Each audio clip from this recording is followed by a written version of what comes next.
because this might be the inner chronicle of what we are, and we have to articulate ourselves, otherwise we would be cows in the field.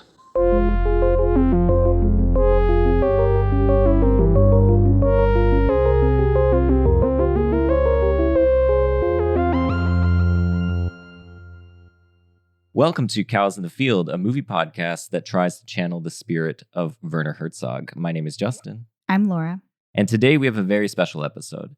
We're talking about the 1998 film, The Last Days of Disco, and we're honored to be joined by the film's writer, director, and producer, Whit Stillman. Hi, thanks. Thanks for having me. There's something deeply ingrained in human biology. Women prefer bad over weak and indecisive and unemployed. I don't know about that. You think they do prefer weak, indecisive, and unemployed? What if in a few years we don't marry some corporate lawyer? What if we marry some meatball like you? The Last Days of Disco follows the stories of several recent graduates from elite colleges as they navigate the rocky transition into adulthood. Disco dancers by night and editorial assistants at a publishing house by day, Alice, played by Chloe Sevigny, and Charlotte, played by Kate Beckinsale, negotiate relationships punctuated by a rotating cadre of Harvard men. It's a wry depiction of UBS, the urban haute bourgeoisie, played with such a light touch that one can't help but fall in love with these characters, even in their worst moments. And it's also semi-autobiographical, which is where we want to start today. So, as this is a third film of a trilogy, with Metropolitan and Barcelona being the first and second, respectively, that's loosely based on your own life experiences, we wanted to start off with the following question. So we're curious, where is Whit Stillman in this colorful cast of characters? And if it isn't one character, are you maybe a composite, such as like they do in New York Magazine? Yeah, I think you have to do that when you're writing. You have to divide up your particular interests and points of view in different characters. I think Metropolitan was the most closely related to actual people and situations, and Barcelona then somewhat less, but still. And I'd say Disco less than those two films. So I'm not sure how much it's really autobiographical, except that I tried to put in some milieu that I knew, like book publishing.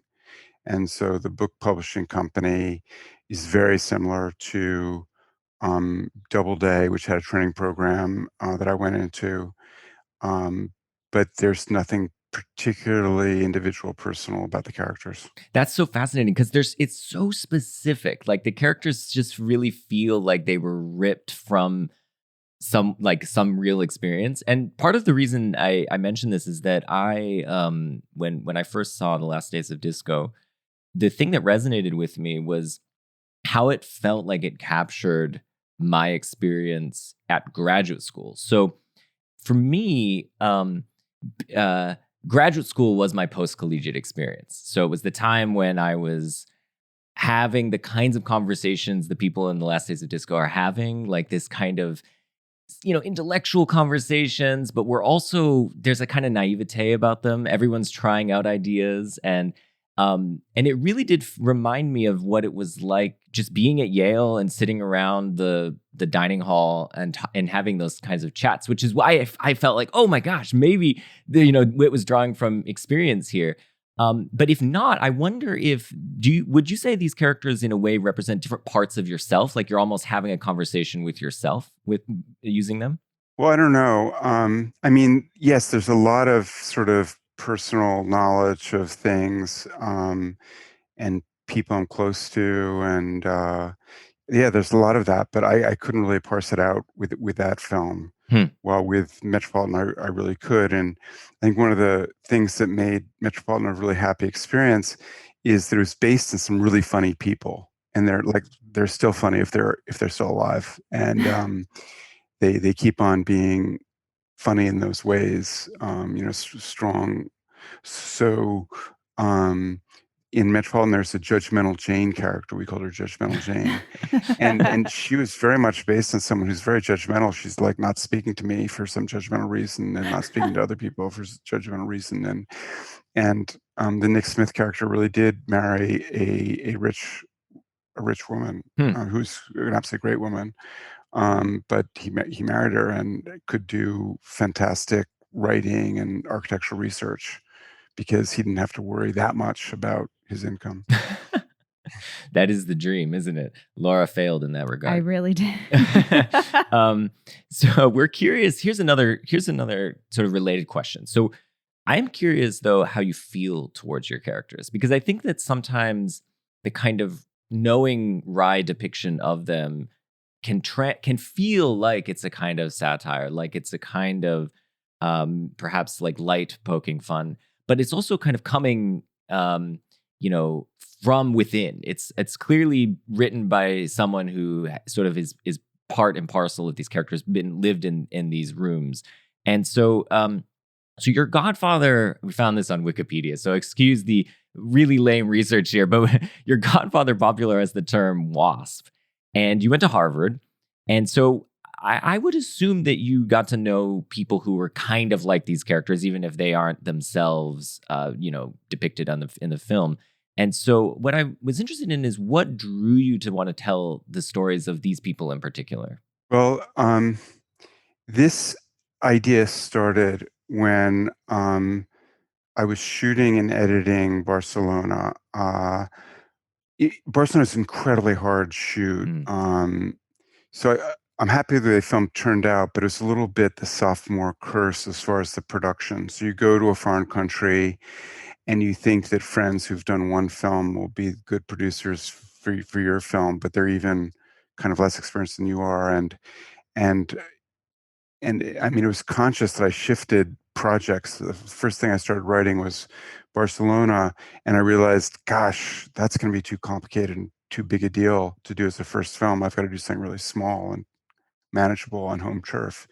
And so it was such a tough shoot. And one of the only kind of happy, fun days was when we were inside this nightclub and shooting night scenes by day. So one of the problems in the films I've done is they tend to be like the putative alternate title for Last Days of Disco, which is History is Made at Night. So they're nighttime socializing films, the first three. And it's really wearisome shooting nights all the time. You really burn out because you sort of wake up and do business and work on the day, and then you're fried by the end of the shooting day, and you're busted by the sun coming up. And so all of these complications of shooting at night. There are other nice things, which is it's lovely to be in a busy city at 3 a.m. when it's not busy and you can kind of control it. But in any case, the really happy shooting experience in Barcelona was inside this disco.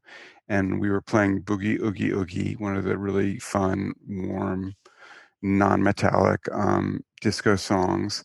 And the crew was really enjoying it because this is, a very talky comedy, Barcelona was, and the crew couldn't really enjoy much of it. So they really liked that day for night disco shooting.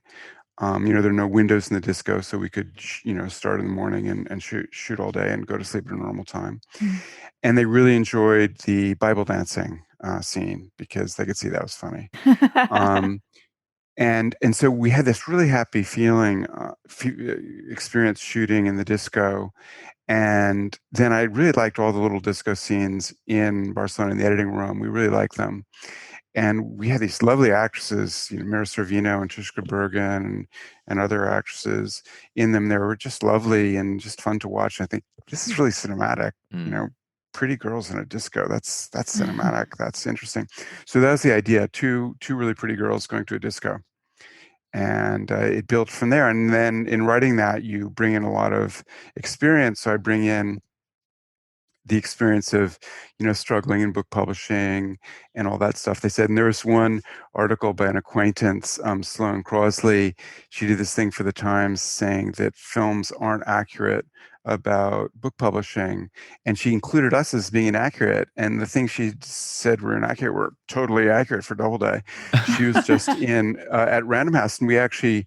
So she said that associate editor was just nothing, and blah blah blah. But we would mock or resentfully whine about Random House for title inflation, salary inflation. We were feeling oppressed. Trolls at Doubleday, and they were the conceited special characters at Random House. And so it was just absolutely accurate for Doubleday, but maybe it wasn't accurate for Random House, but I wasn't pretending to be at Random House. And so so a lot of life experience gets in there, and yes, I knew a lot of these sort of Harvard flamboyant characters who could give information to it, and there's something that's a little bit prettified. There's a manic depressive character who becomes there's a spoiler, becomes kind of the romantic hero. Really sympathetically cast by Matt Kieslar, very handsome guy. And that a lot of those stories from my brother's experience, he flipped out at Harvard and I see. and was put in an institution and then recovered and came back and finished. And so that's kind of a prettified version of manic depression there. But so these things get in, but not in the most obvious ways. Yeah, totally. I mean, I assume then that the sort of guide to getting a hit book published was that lifted straight from Doubleday? Before you can become an associate editor, you have to have a bestseller. How can you be sure you'll get a bestseller? You cannot. But what if you don't find one? You have to. Show them the outline. You might want to see this. It's the Scott Meredith bestseller outline. Create sympathetic characters with whom readers identify, give them problems, make these problems big. Could I photocopy this? Yes, but I need it back. I'd like a copy too. Totally. I mean, that was just like exactly my experience of going into that room, and she had that. There's a woman with a European accent, an Eastern European accent, just like the woman in the movie, and pull out the thing, and there's this sort of, that was just all true. And then the ad man character who was put upon to get sort of not very stylish out of town clients into Studio 54. That's a friend who is also one of our Metropolitan group. And so that was the Jimmy Steinway experience, was sort of his experience. And he's actually in the film as one of the dancers. Oh, he had a SAG card, so he helped us out as a sort of camera extra. that's funny. Wow. Was his job ever at stake if he couldn't get the people in? I mean, I think he felt that way. He felt that they sort of were using him, very hard to get clients in. And he was on the creative side. He was writing ad copy, so it was odd. I was thinking about one of the lines, and I wanted to just see, first of all, if it was like if that was in your mind as well, and use that as a jumping off point. So we were thinking about when Charlotte says, "Have you ever noticed that people who look just alike never seem to know each other?" And she says that to Hap when she's sort of trying to help Alice talk to Jimmy. But it struck me as particularly layered, given that the guy who purports to be Hap is actually an FBI agent pretending to be an ad client from out of town. And at the same time, we also have characters from Metropolitan and Barcelona in the club, maybe not that night, but it's across several nights.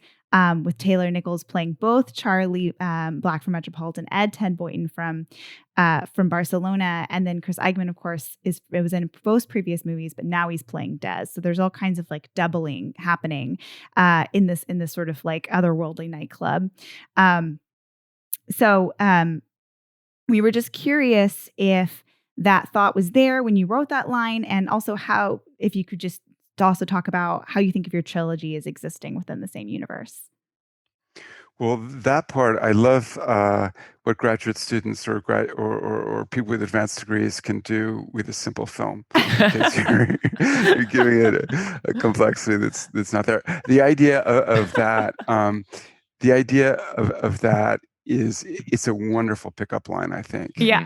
And it's a cynical, overt pickup line. She just says that she doesn't know anyone who looks like Cap, and then it's more of her just being, this really cool manipulator who's just Mhm. going to say anything. And I do remember that. I do remember that line when people, wanted to talk to you and they weren't introduced, and in a party like that, I mean, it's sort of more of a dead party line where someone's, Mhm. oh, you look just like so and so, and that way they can start talking to you. And I mean, I think I see a lot of the Charlotte character among certain people in Hollywood where, in one period they're the most one way. So in one period she's the most, sexual revolution out there, cutting edge, ferociously more advanced than everyone else. And then the moment she can, or the moment she needs to, she switches sides and becomes the one, criticizing other people, Mhm. being more moralistic, more Christian, singing hymns. And I mean, that happens a lot. There seem to be some people always have to be the most of whatever it is, and they'll change sides Mhm. and it'll still be the most.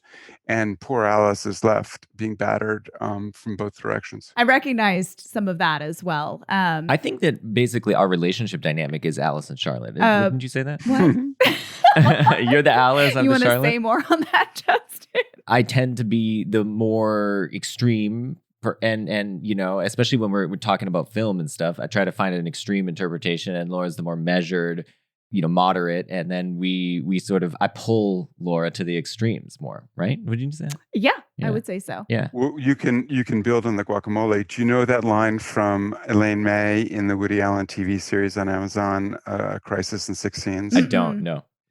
Well, there's something you can watch for free on Amazon. I think people considered it to be very bad, but actually it has some really nice things in it. So Amazon did the Woody Allen TV series, A Crisis in Six Scenes, which he hated doing. And I guess you can see he hated doing it because he likes doing films and not series. And there is some miscasting and some misconceptions in it. The second episode is just god awful, with a really terrible Patty Hearst character being played by Miley Cyrus Oh, wow. in a really irritating way. So you sort of have to skip the second, maybe part of the third episodes. But if you Noted. keep on going, there's funny stuff. And Elaine May plays someone doing marriage counseling, couples counseling, and she has two people in, and they can't agree on anything. I mean, they're just totally ill-suited to each other, except they get to the point where they both can't stand guacamole. So at the end of this session, she says, well, we'll just have to build on the guacamole. So I think I think it's a good relationship line, when things are at 6s and 7s. Say, well, we'll just have to build on the guacamole. That's great. I love that. Well, on just complex relationships. So we brought up Alice and Charlotte.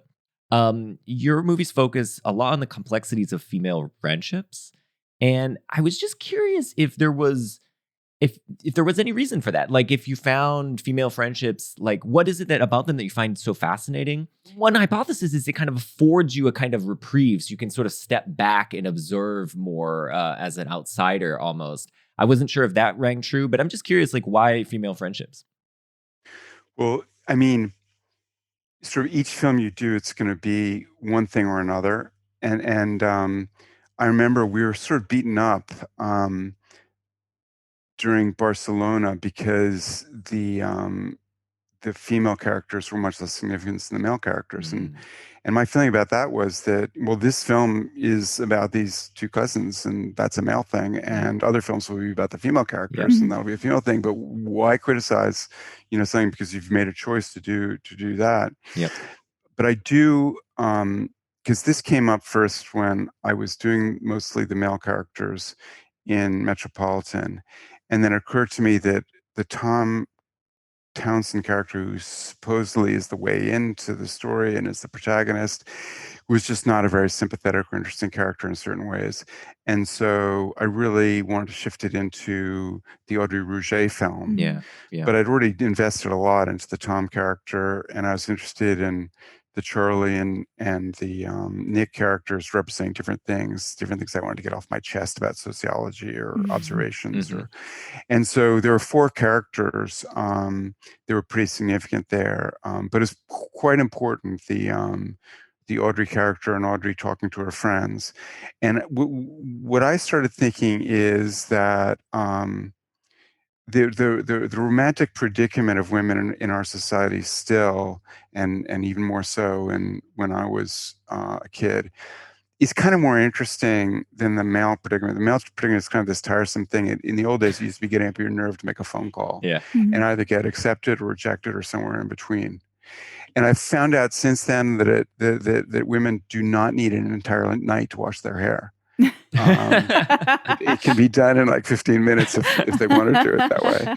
And because there used to be this thing, oh, I can't go out tonight because I've got to wash my hair. And so I sort of, and also I've lived the male experience, so it's sort of not interesting. It's less interesting in certain ways. It's like the same old. And then what women do to control their romantic life, to meet the guys they want to meet, to be with the guys they want to meet, seemed to me a more interesting predicament romantically in terms of story than the male situation. But that said, I am going to go back and forth between the two. And like in the case of Lady Susan, it was really part of the territory because, I mean, in the case of Love and Friendship, because her manuscript, Lady Susan, was almost entirely between women. And we really increased other characters to have more variety, because there's a lot of just the Chloe character and the Kate character just talking to each other and fighting with the Vernon women. So that went with that territory. Yeah, I do find writing women characters generally more interesting. But Cosmopolitans and the series that I hope will come in the future is very much male stuff. I see. Yeah, I mean, I want to offer Laura the chance to speak on this, but like, I I suspect that you're capturing something very something true to life about female friendships. And I mean, when Laura and I first saw Last Days of Disco, and we had long conversations about the Alice and Charlotte sort of dynamic and the complexity of that dynamic. One being this, the Charlotte being the kind of more, she's the like more conventionally attractive. She's had a lot of attention. She's more outgoing, and she sort of parachutes or kind of, drags along Alice to all these clubs as a kind of like wing woman, so to speak. And she all under the pretense of like getting her, helping her. And I think that rang true to your experience, right, Laura? You've had, Yeah, no, I have had a Charlotte in my life, or two maybe. And I don't know if this occurs in male friendships, but I can say for sure it happens in female friendships, this sort of unique and unstable situation where a woman is kind of taking another woman under her wing, or at least appearing to, and perhaps also undermining her at the same time. Right. There's so many scenes in which Charlotte is like, I think you're so great. It's just a shame everybody hated you in Hampshire, and I've been there, and you sort of feel beholden to that other woman who you feel like is, gosh, she's my real friend because she can say these things and she's showing me the way. And but all of your movies also seem to have people that have a good strong sense of self and an inner compass, and no matter how much they're surrounded by people that speak very well and wax poetic, and are trying on new ideas, they follow that compass. Audrey being another really good example of that. But yeah, I felt like that that really rung true for me in Last Days. And then, of course, then we sort of see another kind of bringing under their wing with Violet in Damsels in Distress, although it's a much gentler approach than Charlotte's. Okay, anything I did that was wrong, I apologize for. But anything I did that was not wrong, I don't apologize for. God, Alice is such a Scorpio. Although I think a lot of people have problems with the Violet character before the story develops. So there's the first 30 minutes of Damsels in Distress.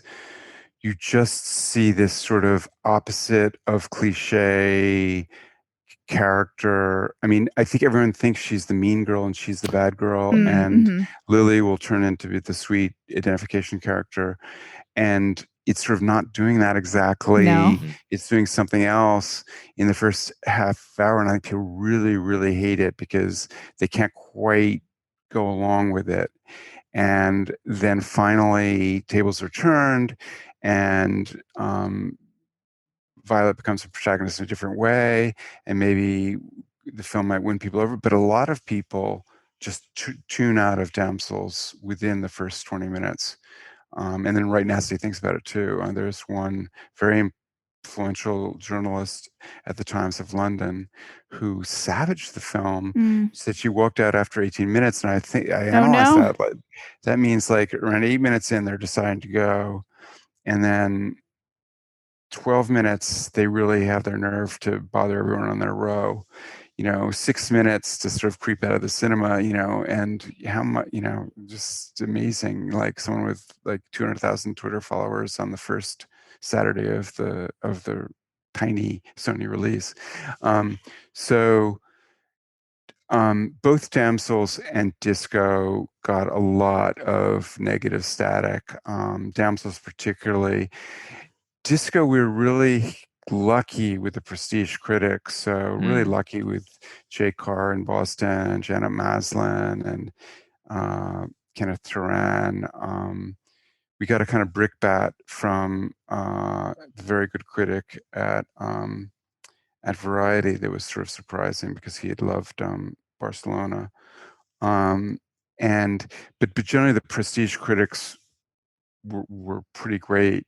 But then everything else was negative. Like every magazine writer, every smaller publication whined about it. And so one of the big criticisms was, why does Alice stick with Charlotte? Why does she put up with that? And so there are all kinds. And one woman, I mean, we were sort of plugged into the big cinema world, which actually isn't a very kind world. So a lot of people coming to the junket. So we couldn't really afford an actual press junket, but I think there's another big film in town. So Castle Rock piggybacked on the junket people from the other junket, and we had a semi-junket. And that's not good. Generally, those people are really burnout and cynical. And so one person said, oh, I went to discos and I worked in publishing in that period, and neither this disco nor publishing was like that. And I mean, and there are a lot of things about the nightclub in it, the film, that's a stretch. The people have conversations and stuff like that. It's not deafeningly loud. But the publishing house is exactly the way Doubleday was. And this way of criticizing things, of not being realistic, I think it's a really weak way of criticizing things, because are you sure your experience is absolutely universal? And a lot of the people who attacked it for being unrealistic, because they say, oh, discos were really black and working class people. And not really. There were black people, there were working class people, there were gay people, but Studio 54, they love preppies, they love the debutante crowd. They were kind of the social climate thing where if you were going to some charity function and had to put on black tie, let's go to Studio 54 afterwards, because maybe dressed like this we'll be able to get in. And so I just think this idea of sort of realism can kind of trap people a lot, and just sort of expose their parochialism. And so I think with the passage of, the people saying it wasn't accurate, I'd ask them, well, what disco are you thinking of that it does, what is the disco you went to that was so different? And they say, oh, I never went to. I hated disco. I never went to one. I like punk. But they had this journalistic idea of what a disco was based on, I guess, Saturday Night Fever and something else. Mm. And the guy who wrote, the Saturday Night Fever article, as we now know, never went inside he was wasted. He looked, he saw the door, and he saw someone coming out of the door, and that was the extent of his research for his article, Saturday Night Fever. The rest was made up. Wow. I mean, but what I think is so interesting about this is that there are 2 points that I want to make, just building on what you said, which I think are just worth saying right now, since we have you, the director, here, and I don't know. But the first is that, like, this whole idea of criticizing a film on the basis of realism is sort of odd to me on the grounds that when I watch one of your films, I feel like there's a compact made with the viewer almost immediately, which is that, like, this film is going to exist in its own world. It's not quite the world you might have known. It's a sort of slightly different world. And that's part of what's so fun about your films, is that you get to kind of, like, we watched them all in close order, and it was really felt like we were just, like, in a little world, in a little separate universe where, like, the laws don't apply, so to speak. And things are slightly different, and everything's heightened, and it's fun, and it's lively and jovial. And that's why we want to go to the movies. We don't necessarily want to go just to have see our lives. Yeah, to see our lives, or just have something depicted purely realistically. So that was the first thing. Is it's like weird when, especially the movie almost announces itself as not attempting any kind of, pure realism, but rather trying to kind of capture something that Werner Herzog calls the ecstatic truth of the moment. Well, it's Damsels that's really not trying to be realistic. I think the other ones are. So the others are sort of in the naturalistic world with a sort of romantic, rose-colored cast to it. Where Damsels, we want to do something stylized and not more fun than realism. Yeah. I mean, but the other thing is that I think that your films have what I don't know what people call them, like legs or something, which is like that they're the kinds of things which there's an element, we'll get into this in a bit, but there's an element of universality to them, I think, which helps to forge their staying power. This is twofold, partly because there's all this specific stuff going on, but at the same time, you're sort of dealing with these really universal themes in a way that's very, I don't know, it's very sophisticated. It's very sort of timeless in a way. And I think that enables them to be rediscovered by newer generations. And then when those newer generations who have, like us, we have no connection to the disco scene. So we don't know. We know absolutely nothing about how that was, what the world was like. So it's very easy for us to just kind of get lost in the movie as it is, as it's presented to us, and not worry about those kinds of details. And I suspect that is, I think that your movies are going to continue to be rediscovered in that way. I think it's also interesting, just on that point, that the generation that's being depicted in the movies are basically late baby boomers. The generation that's depicting them are Gen Xers. And then, our generation here, we're having this conversation, we're millennials, right? And it's just that, it kind of persists and it goes on. And I think that element of timelessness is really one of the selling points, I think, of your films. Oh, thanks. I think there are two factors related to that. One is when the film came out in '98, there were other things happening that made people think that disco is coming back. So there's a competing film about Studio 54 called 54, although everyone called the nightclub Studio. And Castle Rock was panicked by that and really hated the idea of another film and worried about it and pressured us to go first. And some of the people who were involved with us were involved with that, and Castle was really angry that one of our putative producers was also a putative producer on that and made him drop out of our film. And but then this journalistic thing happened. Disco hadn't been that much earlier, really. The film was quite close to the period it's depicting. And there was like this idea that we were trying to foist disco back on people who didn't want it, and a lot of sort of putting our film in with this thing and that thing and another thing and all together, and just was really negative. I think a lot of people think that's favorable. Oh, it's a wave. No, it wasn't favorable at all. It's really negative. And the other thing is that the film is sort of strange in form. And I think partly it's strange in form because of the rush. So, okay, none of my films are rushed. I take at least 4 years between films, not rushed. But comparatively to the other ones, this seemed like there was pressure to finish the script as soon as possible and then to edit it and get it out as soon as possible. Although Castro was incredibly generous with letting us shoot longer than we had expected, which was tough, really tough on the cast. And so the film, I think, because of this, I think it has a kind of ungainly shape. It's kind of a mess. And if people see the DVD the Criterion put out, there are a lot of cut scenes. There's sort of a whole. Did you see those? We didn't see those actually. Yeah, we There's a whole yeah. there's a whole sort of subplot. There's all this stuff, Des watching Wild Kingdom in his apartment, and Jimmy Steinway comes by, and a little romance scene between the Chloe character and the Chris Eigerman character, and little things like that.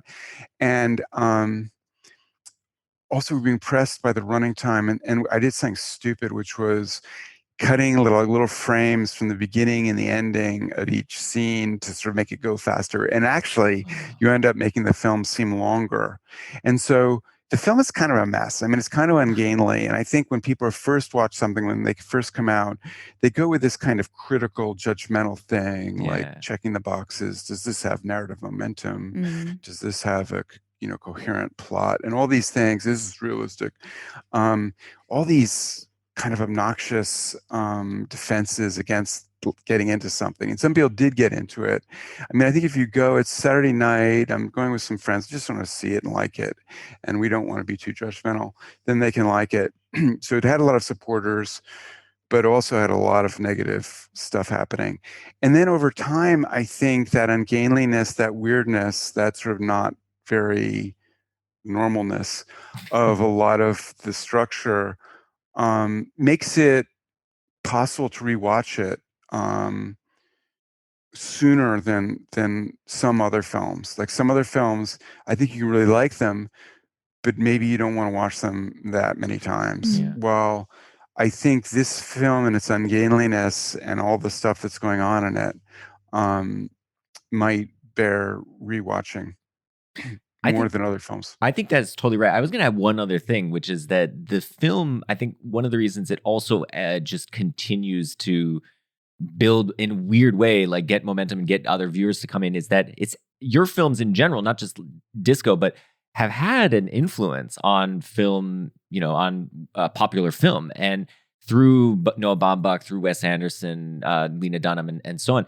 And so these filmmakers who took a lot of the sort of style almost and the subject matter you're working with and suffused it into movies that ended up being seen by a lot of people. Then when these people end up, coming back to see some of your films, that I think they can see it through that lens. So for instance, like there was a sequence in Barcelona where there's some, I can't remember exactly, I mean, we've only seen it once, but there's a voiceover kind of montage. And I was just like, holy man, that is like straight up Wes Anderson.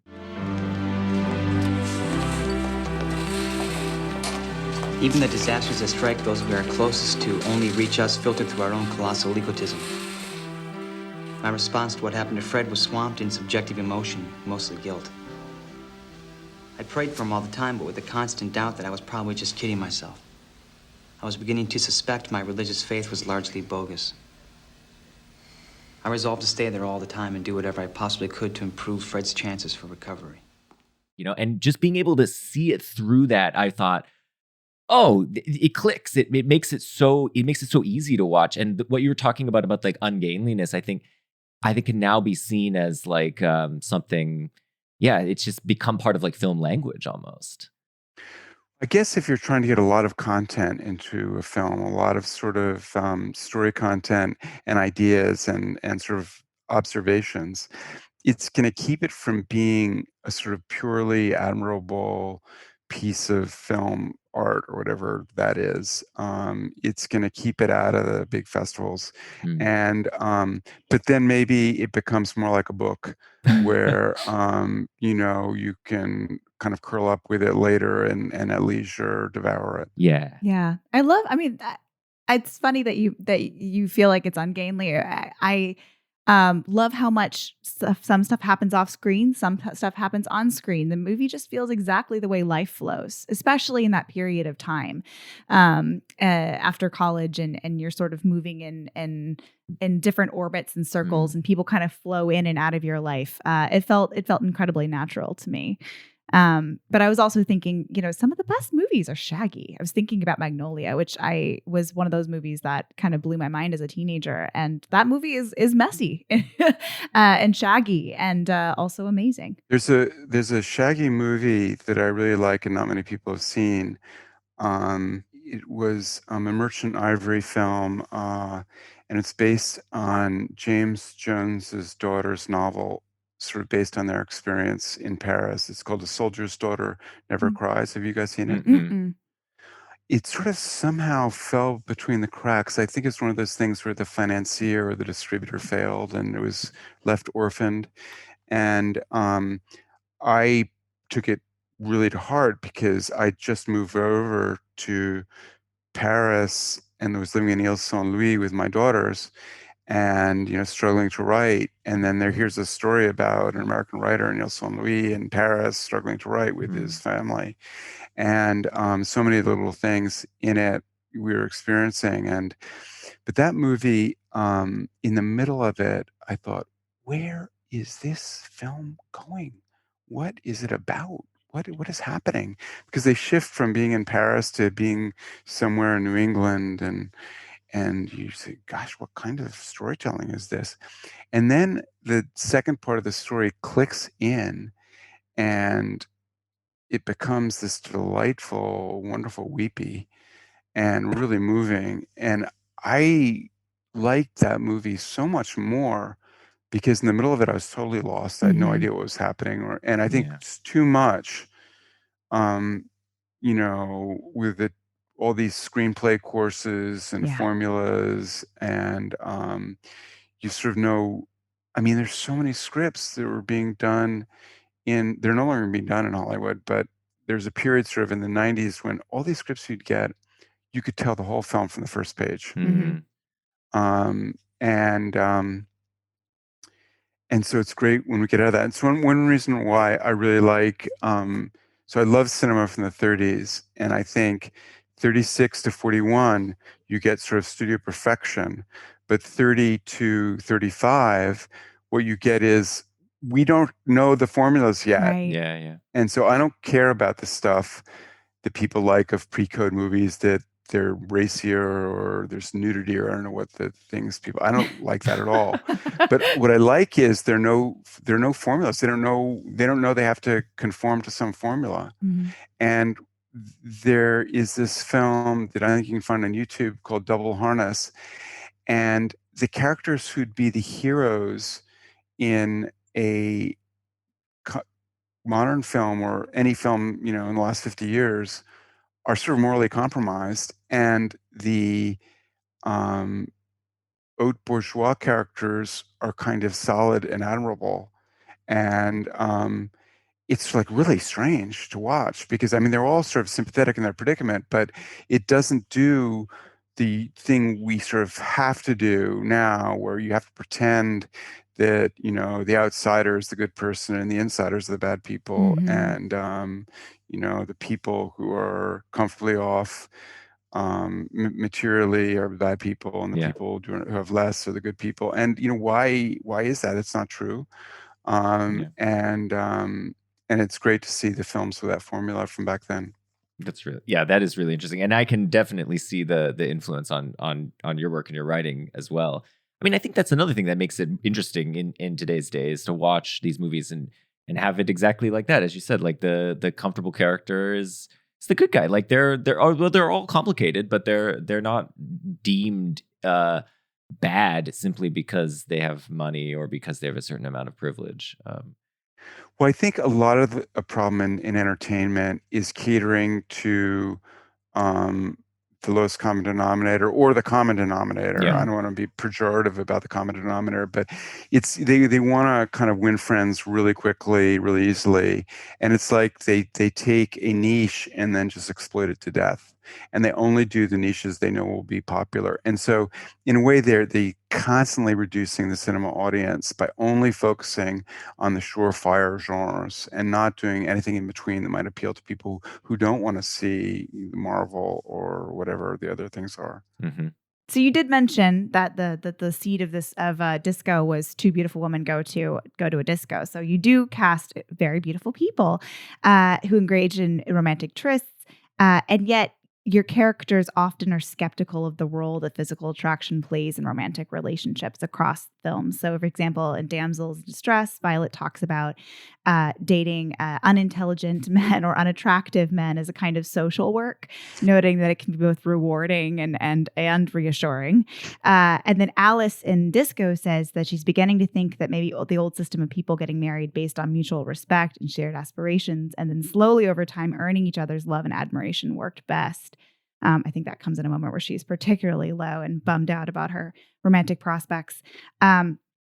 And we really often, in this movie in particular, encounter sex via its mostly negative consequences. Poor Alice, and her STIs, and then Charlotte's possible pregnancy. And this leads one to maybe think that many of your characters, and perhaps yourself, would prefer to engage in group socializing over all that ferocious pairing off. So does that ring true to you? Well, I like the ferocious pairing off, but the less ferocious pairing off. But I think before you get there, you have to have group social life. Mm-hmm. And I think group social life is really important. And I think more attention should be paid to it. I don't think they do it anymore. But when I was at university in Cambridge, they had the Cambridge Boathouse dances. Mm-hmm. They were sort of do they still have those? I don't think so. I mean, I haven't heard of it So from alums. some sort of social butterflies got together and arranged this thing. So sort of all the sort of people who'd be interested in that kind of thing were invited to these dances that were like sort of huge mixers at the Cambridge Boathouse. And I mean, that was great. It just seemed like a really cool thing. And I just don't think things like that, it seems like it happens much anymore. I guess there are other things people do. So I do like that ensemble. I mean, the real character who goes deeply into that is the Ted Boynton character, right, in Barcelona. In Barcelona. Mm-hmm. That's where it's really front and center. But I do think that people who other people would consider good looking often learn not to care that much about looks. So sometimes they're really homely people who seem to care a lot about looks, who have, despite their homeliness, have one very good looking, friend after another. And while there's some very good looking person who doesn't care about it and just is with anyone. And so, I mean, I do think that looks are the first, I think one of the intentions of the movies is not to give people bad advice about romance. So, and I think maybe Metropolitan's strength is I thought I knew what the score was when I made Metropolitan. And over time, I think I'm less and less confident I know what works best, less and less sure of anything. So in a way, I'm handicapped from, making film decisions in the right way for romantic comedies. And so the first thing that you learn is looks aren't important. Really should get beyond looks. And I think the second thing to learn, and it's a tough thing to learn, is charm can be really deceptive too. Mm-hmm. So someone can be really charming and really appealing and seem like a good person, but that's not to be taken at face value. Yeah. It's really important there be more group social life, not just all this ferocious pairing off. You like Tom. Invite him. We don't even have an apartment. How can we have a dinner party? Well, it's another incentive to get one. So George Plimpton appears in a cameo in the club. So I was just curious, did you guys know each other, or how did he come to be in your film? Well, that's a sort of cautionary tale or a life, experience of interest to me, at least. So you mentioned Digby Baltzell. A lot of people get reduced to just sort of one thing. People, it's shorthand. So I think I was marked by the fact that Metropolitan was the first film. So everything is seen in terms of sort of social content, when maybe they could be seen, the films could be seen in a different way. Digby Baltzell, I think he coined, I mean, this is under dispute, but he was doing his PhD thesis at Columbia, and he did a chart where he put WASP, White Anglo-Saxon Protestant, in part of a chart. And I think his tutor, the person guiding his thesis, used it in an article. And a lot of people think that he had a bestseller in the 60s called The Protestant Establishment. And a lot of people think, oh, this term comes out of the Protestant establishment. And then they find that some sociologists used it before the Protestant establishment. This is where the fact-checking whole problem gets in. People jump to a conclusion fact-checking, and they actually are wrong. So everyone says, oh, he didn't do it, someone else. No, I think he really did it back in the 40s as part of this chart that was then used by other people and then used by himself. But it wasn't his bestseller from the 60s. It was before that. And he wrote some great books later on. He wrote a really interesting intellectual book that took him forever to write. He was so discouraged, you know, it was a 10 or 12-year process, and I don't know what that's like. But he was just working on this one thing while I had all these failed projects that didn't happen. So, and it was called Puritan Boston and Quaker Philadelphia. And it's a really, really great intellectual history that I really recommend to people. And then he did a book after that called, I think it's called Sporting Gentlemen. And it's about how tennis was ruined by professionalism. And he loved the amateur spirit. And he starts the book out with an anecdote of going to some person being led around a prison in Britain, and one of the prisoners who's you know giving him the guided tour says, "Well, that's just not cricket, isn't it? It's just not cricket. It's just not right." And so he likes the idea of sort of the amateur spirit when right and wrong. He hated John McEnroe and being like the bad boy. He just detested John McEnroe, and loved Arthur Ashe as a gentleman, and you know loves all these people. I think a lot of them he knew, and so it was an attack on the professionalism of tennis. And so being a contrarian, everyone seemed to love George Plimpton. Everyone talked about George Plimpton. George Plimpton was so great, and so I would sort of think not much of George Plimpton. You know, oh, you know, blah. And I went to a screening where George Plimpton was there, and he'd just done a brutally negative review of Digby Baltzell's book in the Wall Street Journal, where it really should have gotten a good review. And because it's kind of up their alley in certain ways. And they signed it to George Plimpton, and he really panned it because he's exactly part of the commercialized world that Baltzell was attacking. And they come from sort of the same world, but completely different. You know, it's like civil war within a class. They're completely different groups within that. So I came up to him like practically without being introduced. I just think I sort of started attacking him about the review. And he sort of stepped back very sort of kindly and said,